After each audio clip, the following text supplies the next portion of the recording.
এক সন্ধ্যায় অভিষেক অরোরার migraine attack হয় আর অসহ্য মাথা ব্যথার কারণে বমি হতে শুরু করে।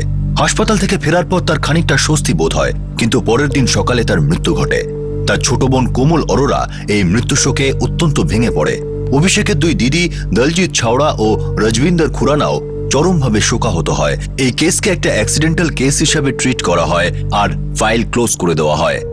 এক মাস পর পুনের অ্যাডিশনাল পুলিশ কমিশনারের নামে একটা ইমেল আসে, যা অভিষেক অরোরার মৃত্যুর উপর প্রশ্নচিহ্ন তুলে দেয়। এসিপি কেস ফাইল আনিয়ে যখন দেখেন, তখন একটা অত্যন্ত চমকপ্রদ বিষয় প্রকাশ্যে আসে। পোস্টমর্টেম রিপোর্ট অনুযায়ী গলা টিপে তাকে হত্যা করা হয়েছিল। লাশের হাতে ক্ষতচিহ্ন রয়েছে। এটা সেই ইনভেস্টিগেটিং অফিসারের তরফে বেশ গুরুতর বিচ্যুতি ছিল। কেস দ্বিতীয়বার খোলা হয় এবং নতুন টিমের হাতে তুলে দেওয়া হয়। সব থেকে বড় দিদি দলজিৎকে জিজ্ঞাসা করা হয় যে তার ছোট বোনের উপর সন্দেহ কেন। দলজিৎ জানায় যে কোমলের মনে অভিষেকের মৃত্যুজনিত কোনো কষ্ট নেই, বরং সে তার প্রপার্টি বিক্রি করা নিয়ে বেশি উৎসাহী। কোমলকে জিজ্ঞাসাবাদের জন্য ইন্দোর থেকে পুনেতে ডেকে পাঠানো হয়। প্রথমে সে অপরাধ স্বীকার করে না, কিন্তু যখন তার সামনে উপযুক্ত প্রমাণ পেশ করা হয়, তখন সে ভেঙে পড়ে আর জানায় যে হ্যাঁ, সেই অভিষেক অরোরা অর্থাৎ তার দাদাকে হত্যা করেছে। কিন্তু কোমলের স্বীকারোক্তি এই কেসের একটা নতুন অধ্যায় উন্মোচন করে। কোমল আসলে কি বলতে চাইছিল? মিস কোমল অরোরা, তোমার দাদা অভিষেক অরোরা তোমার সাথে কি এমন কাজ করেছিল? কি এমন করেছিল যার জন্য তুমি ওকে মেরে ফেললে? অভিষেক নিজের কর্মের ফল পেয়েছে, আমার জীবনটাকে নষ্ট করে দেওয়ার শাস্তি। দাদা, আমি তোমার জন্য জুস বানিয়ে আনছি, তুমি বেটার ফিল করবে। আমার দাদার হঠাৎ অসুখ করা একটা অ্যাক্সিডেন্ট নিশ্চয়ই ছিল, কিন্তু ওর মৃত্যু নয়। ওই রাতে আমি ওর জুসে ঘুমের ওষুধ মিশিয়ে দিই।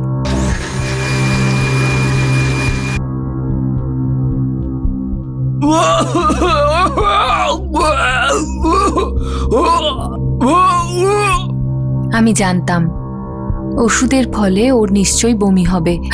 দাদা, দাদা কি হয়েছে?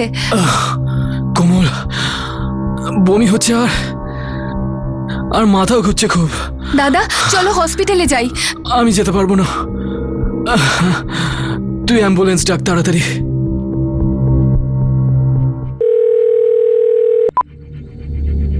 হ্যাঁ কোমল, বলো। বাবু, ওর তো বমি হচ্ছে। যে কটা ওষুধ বলেছিলাম সে কটাই দিয়েছো তো? হ্যাঁ, 4টে ওষুধ দিয়েছি জুসে। কে এই বাবু? আমার বন্ধু। এরকম বন্ধু? এমন বন্ধু যে আমার কষ্টটা বোঝে। বাবু আর আমার বন্ধুত্ব ইন্দোরে হয়েছিল, যেখানে আমি থাকতাম আর ও। আমি ওকে সব কিছু জানাতাম, সব কিছু।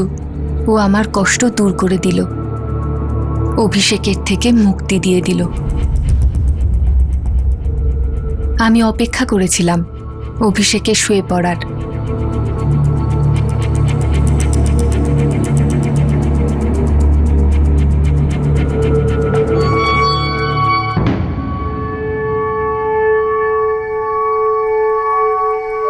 আসো আসো।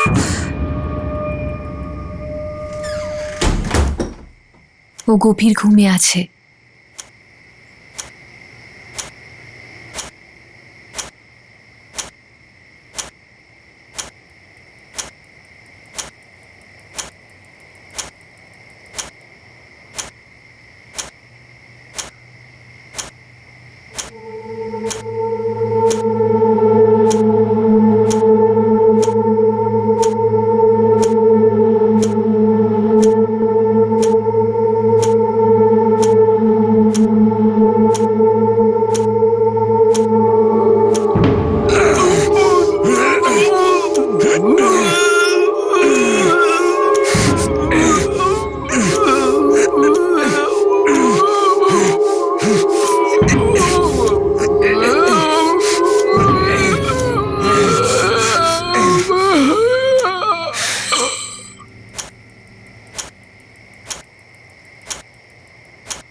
মরে গেছে।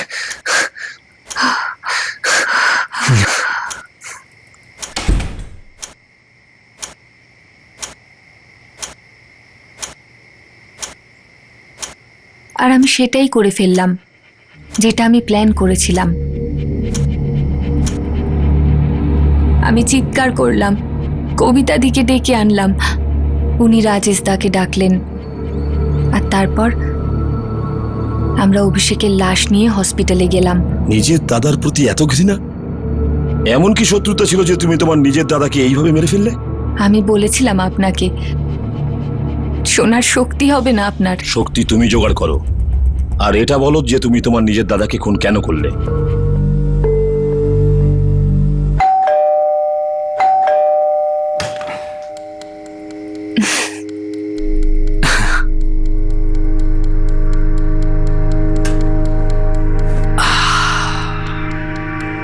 দাদা, জল। Thank you. আর তোর কম্পিউটার ক্লাস কেমন চলছে কোমল? খুব ভালো দাদা, ইনফ্যাক্ট আমি বেসিক প্রোগ্রামিং জাভা তো শেষও করে ফেলেছি। ভেরি গুড, এইভাবে চেষ্টা চালিয়ে যা। কোমল, আমি তোকে যেটা বলবো ভাবছিলাম, আমার মনে হয় শুধু পরিশ্রম করতে থাকলে বোর হয়ে যাবি, হাঁপিয়ে যাবি। একটু এনজয় কর।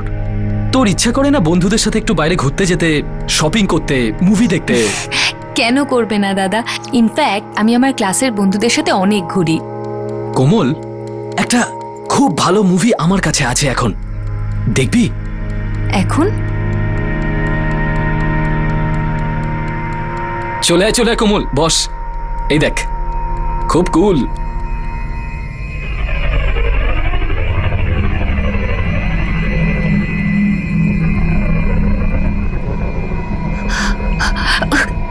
দাদা, এটা তুমি আমায় কি দেখাচ্ছ? আর এটা তো স্টুডিও আছে, তোর ভালো লাগবে।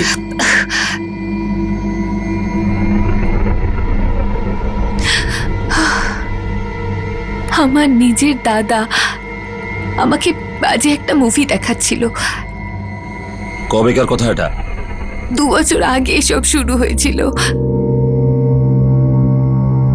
আমি বুঝতেই পারিনি যে ওটা কি করে করতে পারে, কিন্তু আমি ওকে বলতে পারতাম না কতটা ঘৃণা করতাম ওকে।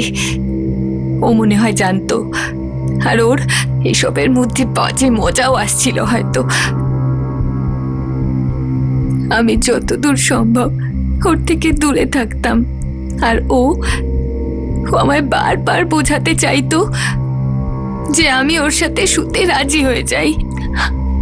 স্যার ভাবুন, কতটা নোংরা কথাও বলেছিল আমাকে, আর সারা দিন রাত ওই কথাই বলতো। কখনো কখনো ও ভাবতো যে আমাকে উল্টোপাল্টা মুভি দেখিয়ে আমার মনটা বদলে দেবে, কিন্তু আমি প্রত্যেকটা দিন একটু একটু করে মরে যাচ্ছিলাম। কিন্তু ও দিন দিন আরো জেদি হয়ে যাচ্ছিল। এত বাজে বাজে কথা বলতো, ব্যবহার করতো, কখনো জামা কাপড়ের সাইজ জিজ্ঞেস করতো, আবার কখনো এনার্সের। খুব ডিপ্রেস হয়ে থাকতে লাগলাম, নিজেকেই কেমন যেন লাগতো আমারই ঘরে আমাকে এইভাবে টর্চার করা হচ্ছে, আর এটাও আমার নিজের দাদার হাতে। আর পারছিলাম না আমি। এই বোঝা আমি আমার বন্ধু বাবুর সাথে শেয়ার করলাম। অদ্ভুত তো তুমি, এত দিন ধরে তোমার সঙ্গে নোংরামি চলছে আর তুমি সেটা সহ্য করছো? বাবু আমার নিজের দাদা, ও আমি তো কিচ্ছু বুঝতে পারছি না যে আমি কি করব। দাদা কি জিনিস ওই কুকুরটা কি করে জানবে? শালা বিকৃত মস্তিষ্কের মানুষ, পাগল তো ও আমায় করে ছাড়বে। প্লিজ বাবু, প্লিজ কিছু করো, আমি আর সহ্য করতে পারছি না। একটা কাজ করো, মেরে ফেলো ওই মালটাকে। এরকম ভাবে কি করে কাউকে মারা যায়? রোজ তো কত লোক মার্ডার হয়, তাতে কি যায় আসে? ও আমার নিজের দাদা। আমি বললাম না ওকে দাদা বলবে না? শালা দাদার নামে কলঙ্ক। এরকম লোকের বেঁচে থাকার কোনো অধিকার নেই, মরতে তো ওকে হবেই। আমার বাবুর কথা ঠিক মনে হলো, আর আমি বাবু আর জাভেদকে পয়সা দিই আমার হেল্প করার জন্য।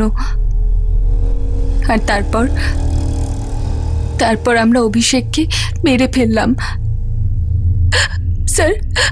স্যার আমার কাছে আর কোনো উপায় ছিল না। আচ্ছা, অভিষেক কি তোমার সাথে কোনো জবরদস্তি করেছিল? আপনি যদি বলেন রেপ করেছি কিনা, তো না, ও এরকম এই কারণে করেনি, কারণ ও জানতো যদিও এরকম করবে তো আমি কাঁদবো, চেঁচাবো, আর ওর নাম খারাপ হবে সমাজের মধ্যে। তা তুমি অভিষেকের এই কুকীর্তি নিয়েও তো চিৎকার করতে পারতে, নিজের বাড়ির মধ্যে কাউকে কিছু বলতে পারতে। 2 বছর ধরে এরকম সহ্য করার কি প্রয়োজন ছিল? প্রয়োজন নয় স্যার, বাধ্যতা ছিল। যদি আমি সবাইকে এটা বলতাম যে আমার নিজের দাদা আমার সাথে এসব করছে, তো কে আমার বিশ্বাস করত? তার উপরে অভিষেকের ভালো সুনাম ছিল। ও বলতো আমি ওকে বদনাম করার জন্য এসব বলছি, বা বা আমি পাগল। কিছু করার মতো আমার শক্তি ছিল না স্যার। কিন্তু খুন করার শক্তি চলে এলো। আমি বললাম না স্যার, আমার কাছে আর কোনো উপায় ছিল না। মিস কোমল অরোরা কারোর প্রাণ নিয়ে নেওয়া বা খুন করে দেওয়া কোনো মুক্তি বা উপায় নয়। যদি কারো প্রাণ নিয়ে নিলেই সমস্যা মিটে যেত, তাহলে আমাদের আর প্রয়োজন হতো না। বাবু আর জাভেদ কোথায়? ইন্দোরে, ওরা ওখানেই থাকে। কত টাকা দিয়েছিল ওদের? 1 লাখের কথা হয়েছিল, 50,000 দিয়ে দিয়েছি, আর বাকি 50,000। তুমি এক্ষুনি বাবুকে ফোন করো আর ওকে বলো যে ওর বাকি টাকাও তুমি দিতে চাইছো। ও তাড়াতাড়ি যেন জাভেদকে নিয়ে পুনায় আসে এবং নিজেদের টাকা বুঝে নেয়। আর কোমল কাউকে কোনোদিনও কিছু বলেনি। স্যার, কোমলের একটা বন্ধু আছে বাবু, ট্যাক্সি ড্রাইভার। আমরা ওকে ট্র্যাক করছি। ও কাল পুনে আসছে বাকি টাকাগুলো নিতে।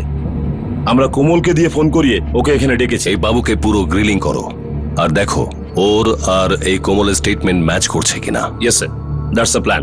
কোমলের দুটো বোন, আজব ব্যাপার।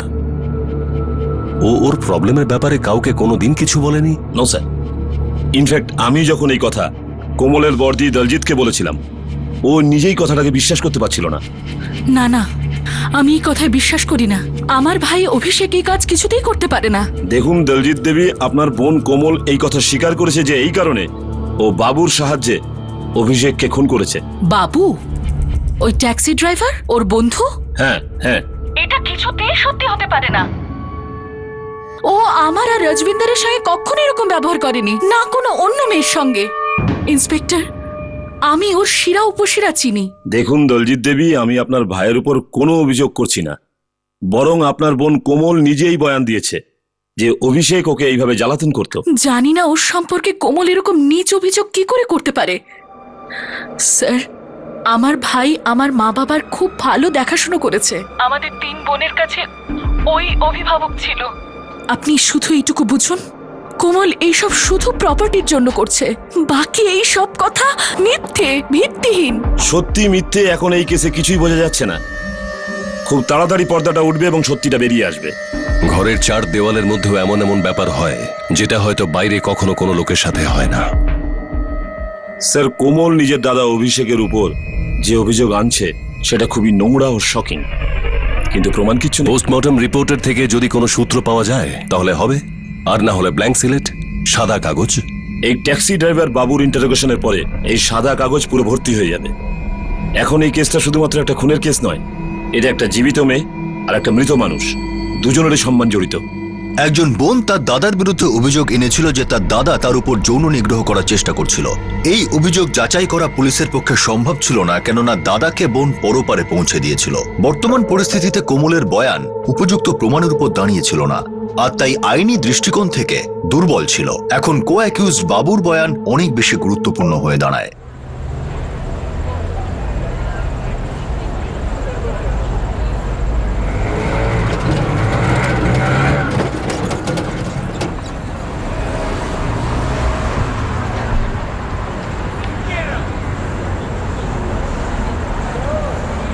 বাবু, 50,000 নিতে এসেছিস? আপনারা কে? কোমল পাঠিয়েছে আমাদের। চল আমাদের সঙ্গে। আরে এক মিনিট, কোথায় নিয়ে যাচ্ছেন? আরে দেখুন, আমি আগে কোমলের সঙ্গে কথা বলবো। আর আমি তোর সঙ্গে কথা বলতে চাই। ভেতরে ঢোকা ওকে। আরে কোথায় নিয়ে যাচ্ছেন? কোথায় নিয়ে যাচ্ছেন আমাকে?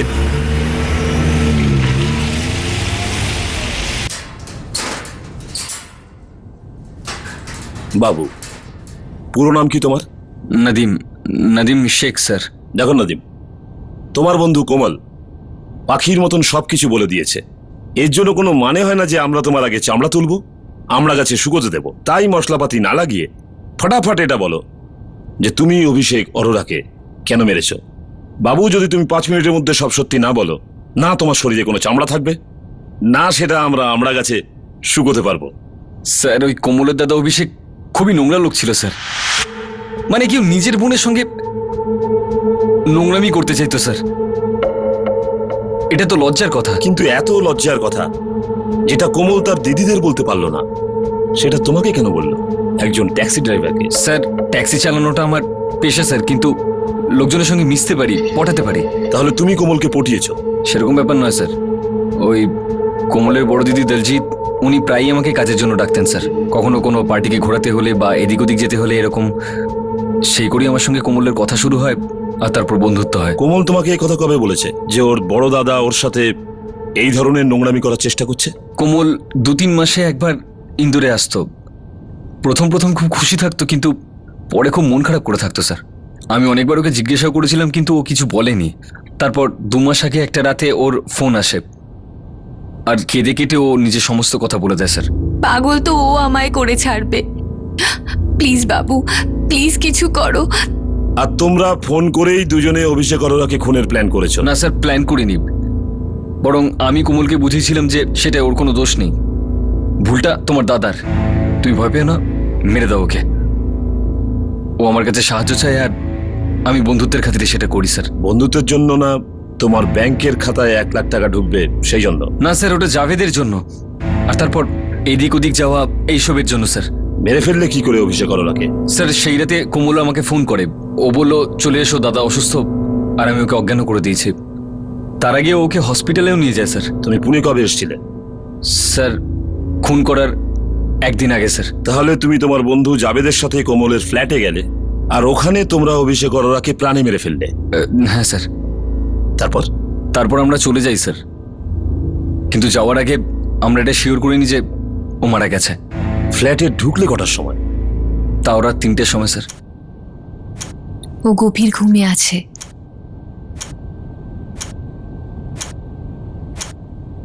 তাহলে অভিষেক অরোরাকে খুন করার সঙ্গে সঙ্গে তোমরা ওখান থেকে বেরিয়ে পড়লে? হ্যাঁ স্যার, আমি আর জাভেদ ওখান থেকে তখনই বেরিয়ে যাই স্যার। আর তুমি আর জাভেদ প্রথম থেকেই ওরা অপেক্ষা করছিলে? সেটাতে কোমল আমাকে ফোন করে আর বলে যে ওরা হসপিটাল থেকে বাড়ি চলে এসছে। তো আমরা কলোনির দিয়াল টপকে ওখানে অপেক্ষা করা শুরু করি স্যার। তারপর আবার ফোন আসে, ও বললো চলে এসো। আমরা উপরে যাই আর কাজ করে সঙ্গে সঙ্গে বেরিয়ে আসি স্যার। তারপর কোথায় গেলে? স্যার, লজে ছিলাম একদিন ওখানে থেকে পরের দিন ইন্দোরের জন্য বেরিয়ে পড়ি স্যার। আর তারপরে কোমলের সাথে কোনো কথা হয়নি? হয়েছিল স্যার। কোমল ফোন করে বলেছিল যে পরের 50,000 টাকাও পরে দেবে। তারপরে আমরা ইন্দোরের দিকে রওনা হয়ে যাই স্যার। তোমার বন্ধু জাভেদ মির্জা কোথায়? ইন্দোরে আছে স্যার। ইন্দোরে কোথায়?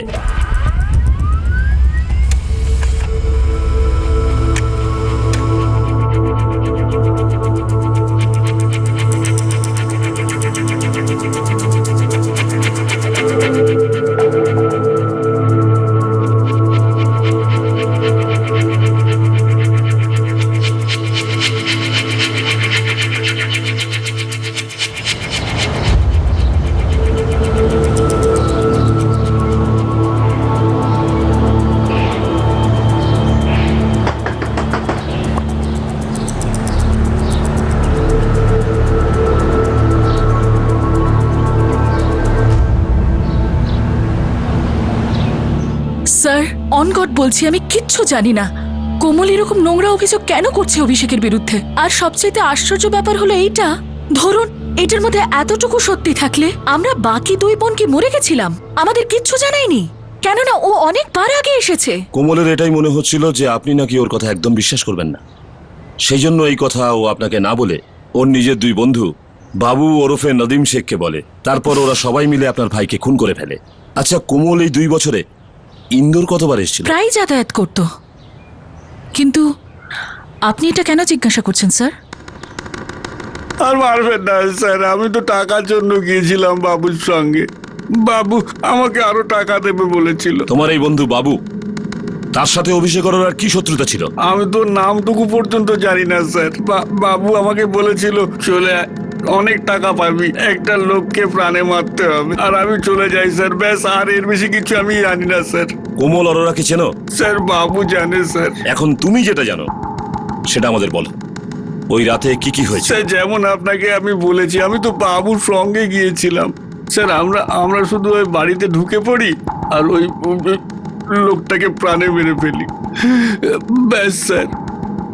এর বেশি আর আমি কিচ্ছু জানি না স্যার। জাভেদ মির্জা, তুমি যে গল্প আমাদের শোনালে সেই গল্পটা আমরা অনেকবার শুনেছি। এখন তুমি আমাদের এটা বলো যে তোমরা কটার সময় বেরিয়েছো, কোথায় গেলে, কিভাবে গেলে, খুন কিভাবে করলে, আর কে কে শামিল ছিল ওর মধ্যে, বলো। এই কেসে দুটো বড় বড় প্রমাণ, পোস্টমর্টেম রিপোর্ট আর প্রত্যক্ষদর্শীর বয়ান, এই দুটোকেই অবহেলা করার মতো একটা সিরিয়াস বিচ্যুতি ঘটে গিয়েছিল। এবার পুলিশ অত্যন্ত সতর্কভাবে তদন্ত চালাচ্ছিল। সব স্টেটমেন্ট, সব সূত্র, সব প্রমাণকে খুঁটিয়ে দেখা হচ্ছিল। আর এই সব কিছুর উদ্দেশ্য ছিল একটা ওয়াটার টাইট ইনভেস্টিগেশন।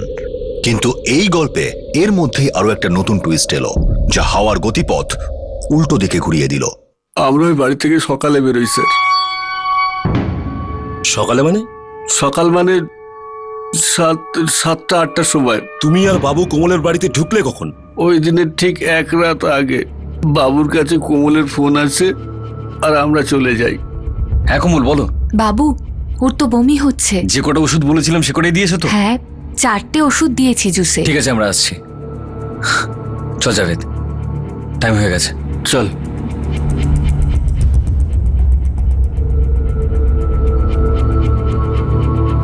অভিষেক অরোরাকে খুন করার পর তোমরা তিনজন কি কি করলে? স্যার তারপর আমরা ওর ঘর থেকে বেরিয়ে আসি। জাভেদ, তুই হয়তো হাঁপিয়ে গেছিস, এক কাজ কর, তুই সোফায় রেস্ট নে, একটু পরেই আমরা বেরোবো, ঠিক আছে?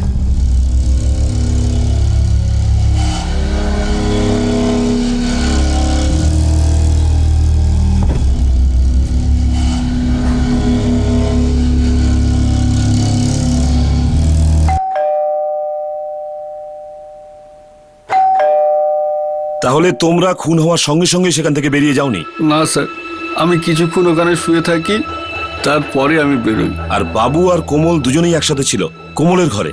হ্যাঁ স্যার।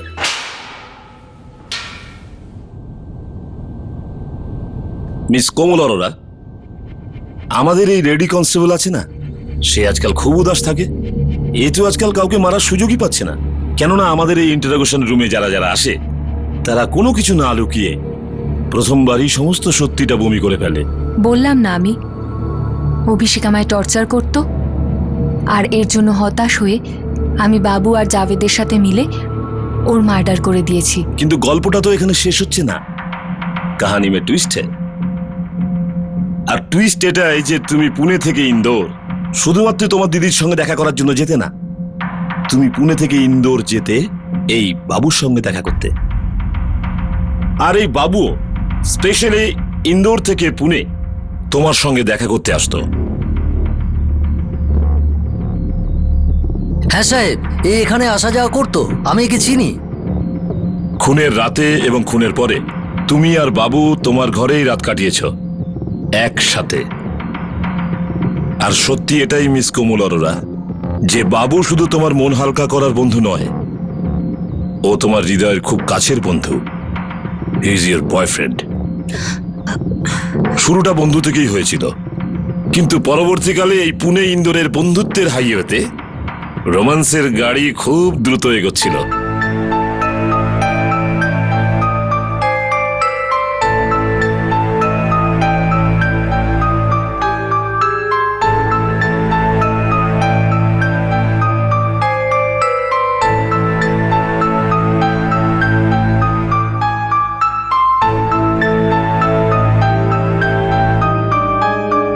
ভেঙে দেবো, সবকিছু ভেঙে দেবো, এক একটা হাড় ভেঙে দেবো তোর। মিথ্যা কথা বলিস আমাকে? আমি মাঝে আমি মিথ্যে বলেছি স্যার, আমি সব সত্যি বলছি স্যার, আর মারবেন না স্যার। তুমি আর তোমার বয়ফ্রেন্ড বাবু মিলে খুব পরিষ্কার ও চতুরতার সাথে একদম এক রকমের বয়ান দিয়েছিলে, কিন্তু বলে না, অতি লোভে তাঁতি নষ্ট। তোমাদের এই তৃতীয় সাথী জাভেদ তোমাদের সমস্ত বাগান নষ্ট করে দিল, কিন্তু আমাদের কাজ সহজ করে দিল। এতে আবার আলাদা কি হলো? ও আমার বন্ধু হোক বা বয়ফ্রেন্ড, ব্যাপারটা তো একই। ও অভিষেকের মতো দানবের হাত থেকে মুক্তি দিতে আমায় সাহায্য করছিল।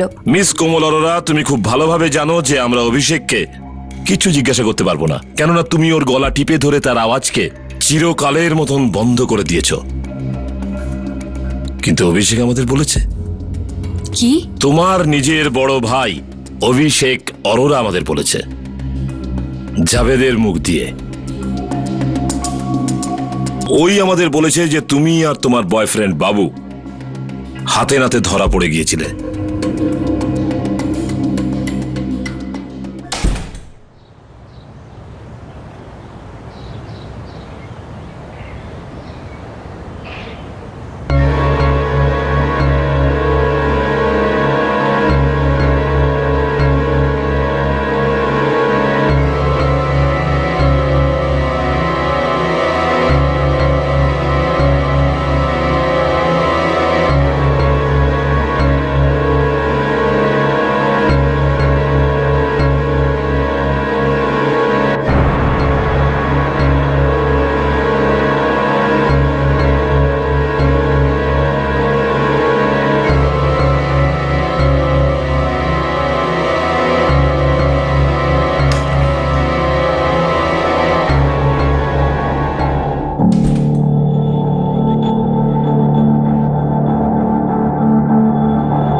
বাবু, বাবু নাম ওর। ও কোথা থেকে এসেছে? ও ইন্দোর থেকে বন্ধুত্ব আমাদের। এই বাবুটা কে আর কি ধরনের বন্ধুত্ব তোদের? এক তো অন্য ধর্মের ছেলে, তার উপর ড্রাইভার। কি উল্টোপাল্টা কথা বলছিস কোমল? ও ধর্ম আর কাজ আমার জন্য বড় নয় দাদা, আমি ওকে ভালোবাসি। ফিজিক্যাল রিলেশন করলেই সেটা ভালোবাসা হয়ে যায় না, বুঝেছিস? যা হয়ে গেছে হয়ে গেছে। আমি এটাকে তোর ভুল মনে করে ভুলে যাব, কিন্তু ভবিষ্যতে যদি ওই ছেলেটার নাম তুই একবার মুখে আনিস তাহলে আমার থেকে খারাপ কেউ হবে না, রিমেম্বার দ্যাট। আমি ওকেই বিয়ে করব, আর তুমি আটকাতে পারবে না, আর না তুমি আমায় ভয় দেখাতে পারো। তোকে তো তুমি শুধু এই জন্য তোমার দাদাকে মেরে ফেলেছো কেননা ও তোমার আর তোমার বয়ফ্রেন্ড বাবু ওরফে নাদিম শেখের সম্পর্কের বিরুদ্ধে ছিল? ও আমার ফিলিং বুঝতেই পারছিল না। আমি বাবুকে সত্যিই ভালোবাসি। তোমার এই সত্যি ভালোবাসাটা একটা মিথ্যে দোষারোপ করা আর জেনে বুঝে খুন করার একটা মঞ্চ। যদি ধরা পড়ি তাহলে কি বলতে হবে? সেই নাটকের রিহার্সালও তোমরা আগেও করে নিয়েছিলে। স্যার, ভেড়া ছাগলের মতন মারতো আমার কোমলকে স্যার। আর তুমি তাই ভেড়া ছাগলের মতন তাকে মেরে ফেললে, গলা টিপে তাকে খুন করলে। ভালোবাসি আমি কোমলকে, প্রাণ দিতে পারি আমি ওর জন্য। কোমল, তোমাকে এইভাবে দেখলে না আমার রক্ত টকবক করে ফোটে। তোমার দিব্যি বলছে। দিব্যি তো ও খেয়েছে, আমার মরা মুখ দেখবে, কিন্তু তোমার সাথে বিয়ে কিছুতেই হতে দেবে না। এই চিতা যজ্ঞ এগুলোর থেকে চলো কোথাও দূরে পালাই। তোমার দাদা ও নজর সবকিছুর থেকে দূরে। না বাবু, আমাদের জীবনের শুরুটা ততক্ষণ অবধি হবে না যতক্ষণ ওই বিষাক্ত জীবনটা শেষ হচ্ছে। কি বলতে চাইছো কোমল? সেটাই বলছি যেটা ঠিক। আমি মন আর মাথা দুটোরই কথা বলছি বাবু। আমরা দাদাকে মেরে ফেলবো, আর তারপরে ওর দুটো ফ্ল্যাট, দুটো গাড়ি শুধু শুধু আমার হয়ে যাবে, শুধু আমার। আর তারপর সেটা আমাদেরই তো হবে, তাই না? কোমল, কিন্তু ধরা পড়লে সারা জীবন জেলে কাটাতে হবে। বাবু, এই সময় আমাদের জীবন জেলের থেকে কম কিছু কি? শোনো, এই সব কিছু একটা অ্যাক্সিডেন্টের মতো লাগবে। কিভাবে? দেখো, দাদার মাইগ্রেনের প্রবলেম, শরীর খারাপ হতেই পারে, তারপর মরেও যেতে পারে। সেসব ঠিক আছে কোমল, কিন্তু ধরা পড়ে গেলে? ধরা পড়বো তো? তাহলে কি কোমল? বাবু, আমি বলবো যে আমার কাছে কোনো উপায়ই ছিল না। ওই লোকটা একটা দানব ছিল। ও নিজেরই ছোট বোনের সম্মানহানি করত, নিজেরই ছোট বোনকে নিজের খারাপ উদ্দেশ্যে শিকার বানাতে চাইতো। কিন্তু তাহলে তো ধরা পড়বো কোমল। কিন্তু সমাজ, আদালত সবার মন গলে যাবে যখন আমি নিজের কষ্টে স্টোরি শোনাবো। কিন্তু তাহলেও তো শাস্তি হবে। কিন্তু অনেক কম হবে। আমরা তাড়াতাড়ি জেল থেকে ছাড়া পাবো, আর তারপর আমরা চিরদিনের জন্য একসাথে থাকবো। কোমল, তোমার বয়ফ্রেন্ড বাবু তো সমস্ত দোষ তোমার ঘাড়ে চাপিয়ে দিল। ওর বক্তব্য যে যা করেছে কোমল করেছে। ও শুধুমাত্র আজ্ঞা পালন করেছে। ও সেটাই করেছে যেটা তুমি ওকে করতে বলেছো। মিথ্যে বলছে ও। আমরা দুজন সমানভাবেই ব্যাপারটাতে ছিলাম। ইনফ্যাক্ট কেস ক্লোজ হয়ে যাওয়ার পরেও পুরো প্ল্যানিং চলছিল যে কবে সবকিছু কি করে হবে। ও তো এটাও বলতে চাইছে যে তোমার বড় ভাই অভিষেকের সাথে তোমার সম্পর্কটাও মিথ্যা কথা, এমন একটা মিথ্যা যেটা শুধু তুমি বলেছো। হ্যাঁ, ওটা মিথ্যে ছিল, কিন্তু এই মিথ্যেটাও আমরা দুজনে একসাথে বানিয়েছিলাম। তার মানে তোমার বড় ভাই অভিষেক অরোরা এরকম ছিলেন না। তুমি ওর উপর এই মিথ্যে আর নোংরা অভিযোগ করেছিলে। তুমি নিজেকে বাঁচানোর জন্য তাকে দায়ী করেছিলে। তাতে আবার কি হলো? ও তো মরেই গেছে, এখন আর নাম দিয়ে কি হবে? আর বেঁচে থাকা মানুষগুলোর জীবন যে নষ্ট হচ্ছিল তার বেলায় কি? তোমার বড় ভাই তোমার লাভ অ্যাফেয়ার আটকাতে গিয়েছিল, সেই জন্য তুমি তাকে শুধুমাত্র খুনই করনি, বরং তার ইজ্জতটাকেও নষ্ট করে দিতে চাইছিলে। যখন আমি ওর জীবন নিয়ে কোনো কথা বলতাম না, তখন আমার জীবন নিয়ে কথা বলার অধিকার ওকে কে দিয়েছিল? তো তোমাকে এই অধিকার কে দিয়েছিল যে তাকে মেরে ফেলার, তার নাম খারাপ করার, তাকে বদনাম করার, তার সম্মানকে চুরমার করে দেওয়ার অধিকার?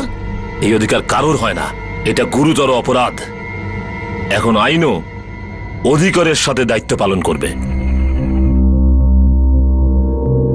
এটা একটা নির্মম হত্যা, কোল্ড ব্লাডেড মার্ডার। একজন বোন একজন দাদাকে এই জন্য খুন করেছে কেননা তার বোনের অ্যাফেয়ার নিয়ে তার আপত্তি ছিল। অভিযুক্তরা অনেক চেষ্টা করে এটা প্রমাণ করার জন্য যে অসুস্থ অভিষেক অরোরা তার ছোট বোন কোমল অরোরাকে মানসিক ও শারীরিকভাবে শোষণ করে, কিন্তু অভিযুক্তরা কোনো সঠিক প্রমাণ দিতে সক্ষম হয়নি। সার্কামস্ট্যান্সিয়াল এভিডেন্সের ওপর ভিত্তি করে এই আদালত অভিযুক্ত কোমল অরোরা এবং অভিযুক্ত নদীম শেখ ওরফে বাবু এবং অভিযুক্ত জাভেদ আলীকে অভিষেক অরোরার মৃত্যুর কারণে দোষী সাব্যস্ত করে, আর এই তিনজনকে IPC 302 for murder, IPC 34 for common intention আর আইপিসি 120B ফর ক্রিমিনাল কনস্পিরেসির কারণে যাবজ্জীবন কারাদণ্ড ঘোষণা করছে। চার্জশিট ফাইল করার পর যখন কেস কোর্টে পেশ করা হলো, তখন তিনজন অভিযুক্ত কোমল, বাবু আর জাভেদ নিজেদেরকে নির্দোষ প্রমাণের চেষ্টা করলো। মামলা চলল আর 1 বছরের শুনানির পর তাদের যাবজ্জীবন শাস্তি হয়। কেস চলাকালীন তিনজন অভিযুক্তই সেই বড় মিথ্যেকে আঁকড়ে থাকে যে অভিষেক কোমলের উপর মানসিকভাবে যৌন নিগ্রহ চালিয়েছিল, কিন্তু সহানুভূতির চিড়ে ভেজেনি। এক্ষেত্রে অভিষেকের বিরুদ্ধে আনা অভিযোগের কারণে অনেক বড় ঝামেলা তৈরি হতে পারত, আর তাতে যদি বিন্দুমাত্র সত্যের ঝলক দেখা যেত তাহলে হয়তো কোমল সহানুভূতি পেত, আর হয়তো কোর্টের রায়ও খানিকটা আলাদা হতো। কিন্তু পুলিশ অভিযুক্ত জাভেদ মির্জা, বাবু আর কোমলের বয়ানের মধ্যে অনেক অসঙ্গতি পেয়েছে, যার সূত্র ধরে হত্যার আসল কারণ প্রকাশ্যে চলে আসে। একজন ইনভেস্টিগেটিং অফিসারের মারাত্মক অবহেলার কারণে একটা মার্ডার কেসকে অ্যাক্সিডেন্টাল কেস সাব্যস্ত করা হয় আর এই কেসটা ক্লোজ করে দেওয়া হয়। কিন্তু যখন এই কেস দ্বিতীয়বার খুলল, তখন একজন বোন নিজের উদ্দেশ্য সাধন করার জন্য সত্যকে বিকৃত করল আর একজন নির্দোষ নিহত দাদার উপর মিথ্যে অভিযোগ আনলো। সেখানেই এই কেসে নিহতের আর এক বোন এর ভিতরকার ষড়যন্ত্র আর লালসার গন্ধ উপলব্ধি করে, আর তার একটা মাত্র ইমেল এই কেসটা আপাদমস্তক উল্টে দেয়। বইয়ের শেষ পৃষ্ঠা উল্টানোর আগে আর ফিল্মের শেষ রিল গুটিয়ে যাওয়ার আগে কোনো গল্প শেষ হয় না। কোনো আইনি সিদ্ধান্তই উত্তেজনা আর রোমহর্ষকতার ভিত্তিতে নেওয়া উচিত নয়। সত্যের প্রত্যেক বিন্দুকে যাচাই করার পর, প্রত্যেক পক্ষের যুক্তিতর্ক শোনার পর আদালত নিজের সিদ্ধান্তে উপনীত হয়। আবেগের বশবর্তী হয়ে কোনো সিদ্ধান্তই নেওয়া উচিত নয়। আপনাদের সাথে আবার দেখা হবে ক্রাইম পেট্রোল সতর্কতে আরো একটা নতুন কেস নিয়ে। ততক্ষণ নিজের খেয়াল রাখবেন, সুরক্ষিত থাকবেন, সুস্থ থাকবেন, আর মনে রাখবেন সঠিক সময় সঠিক পদক্ষেপ। সতর্ক থাকুন। জয় হিন্দ।